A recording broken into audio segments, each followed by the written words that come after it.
Hey guys, back for another video just to tell you a fun thing that I did yesterday, and I actually had to let it settle with me before I shared it with you. I was super hyped yesterday, and still this morning I'm like, I did it. And it's not, when I tell you what I did, you're going to be like, okay, but to me it was, let me tell you about it. Okay, so back in July we did the rail trail down in Cape May. And during that travel down, it was about an hour, I think about an hour to get down to the trail ride.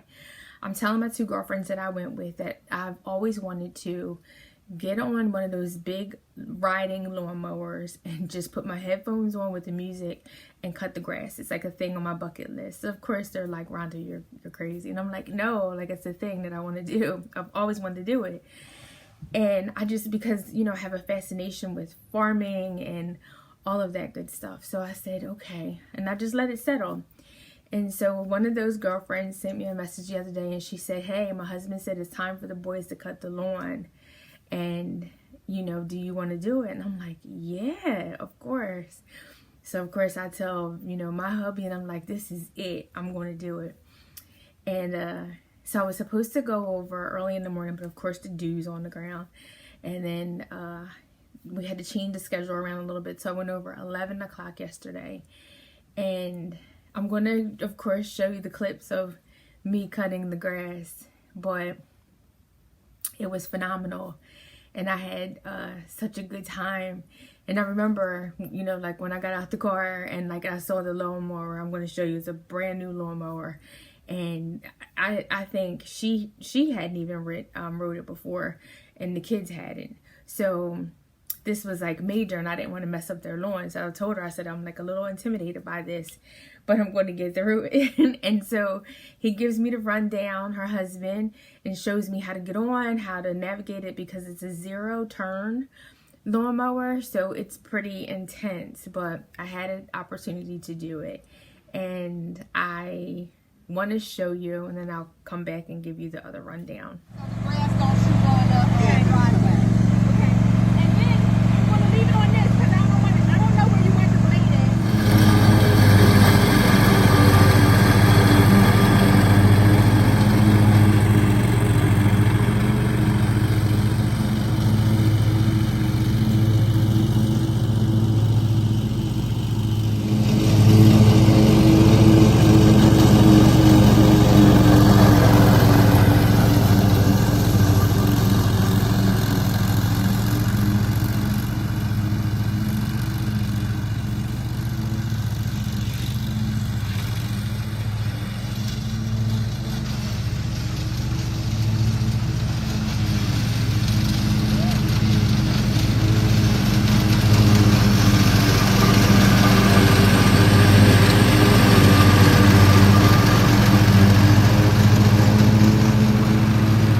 That was pretty intense, hey, totally.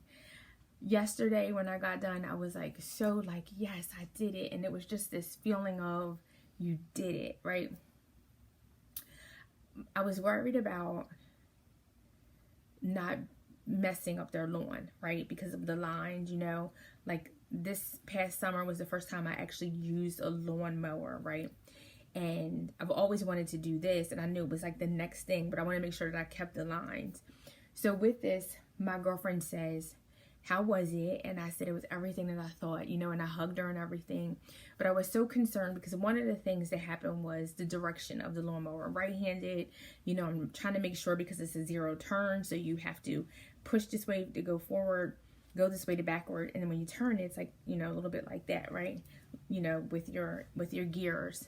And so I'm like rolling and all, you know, in the back of the house and everything. But the goal was that the grass didn't fly in the driveway. But there wasn't a way that I could do that, because for me doing it the first time, that was the way that I had to do it. And so I had my sweatshirt on, which was a great thing because it kept the grass off of me flying up.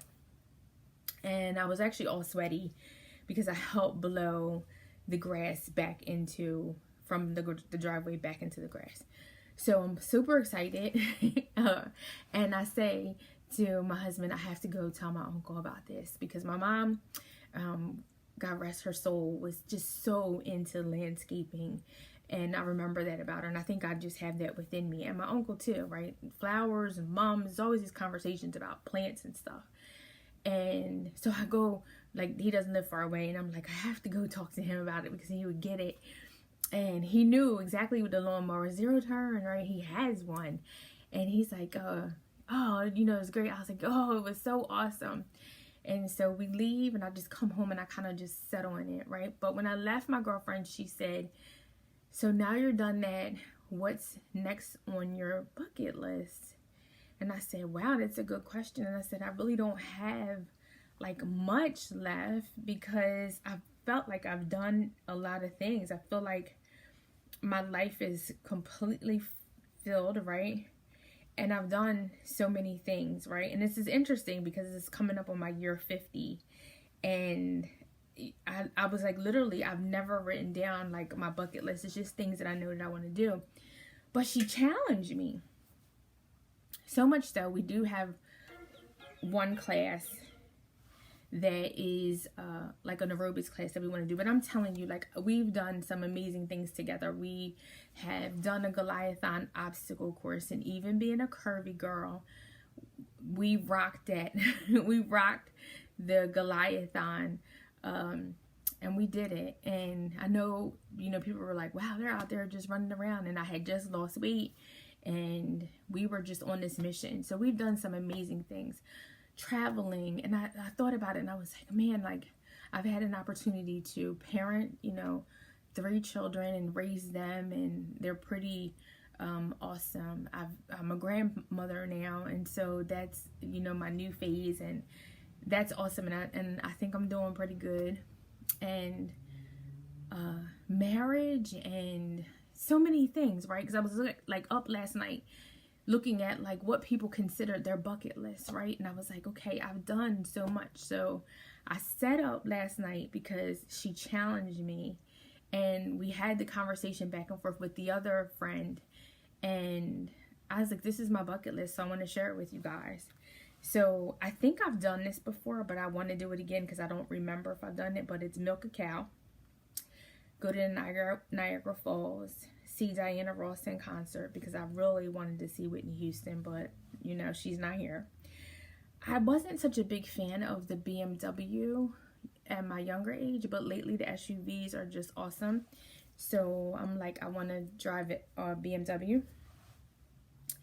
The thing that moved me on this list the most was write a script. And I've been thinking about this a lot lately. So I'll go back to that. Book a flight and travel the same day. Cold bath retreat, because you know I'm in the cold showers. So I actually want to go to a retreat. Travel, ice skating, Paris, and visit Google. Visit Google is like on my list. Like, I want to go to the office and actually walk around the Google offices and like sit in their meetings and just see how they're ran. I've been like obsessed with that too. So that's my list. But I'm interested to hear what you guys have to say, because I watched like a couple of videos and people have different things on their list. But it was interesting, like in my affirmations, when I do my affirmations, there's certain things that truly I resonate with, or that I really want, or I know that I feel genuinely positive or confident about them. So I'll say like, I am resilient. That's one example. And when I say it, I feel it and I'm like, yes. But there could be another example where I don't feel as confident and I struggle with it. And then when I used to write them down, I would say them and write them. I would put like a little, like a smiley face or a question mark next to it. Like, what's the barrier that you're having? So with this, I noticed the same thing. When I said I wanted to write a script, that was the thing that like popcorned in me. Like, it was like, yes, do that. Everything else was cool. No resistance, no barriers. But that thing right there was like, you gotta do it. So I just wanted to share that with you guys. And let me know in the comments, like, what's your bucket list items? I'm coming up on year 50. And I just think it's an opportunity just to add some things to your list. We're always growing, learning, and progressing every day. And I'm so grateful to my girlfriend for allowing me to cut her grass, but also for challenging me, because outside of aerial yoga, this is another list now that I have, and I shared it with them last night. So we always make each other accountable. And these are the same girls that I did the 8,500 steps with. So we'll see what happens next. And I'll keep you guys posted. But let me know, comment, like, subscribe, and share. It'll be greatly appreciated. And thank you for listening, and be blessed. Take care.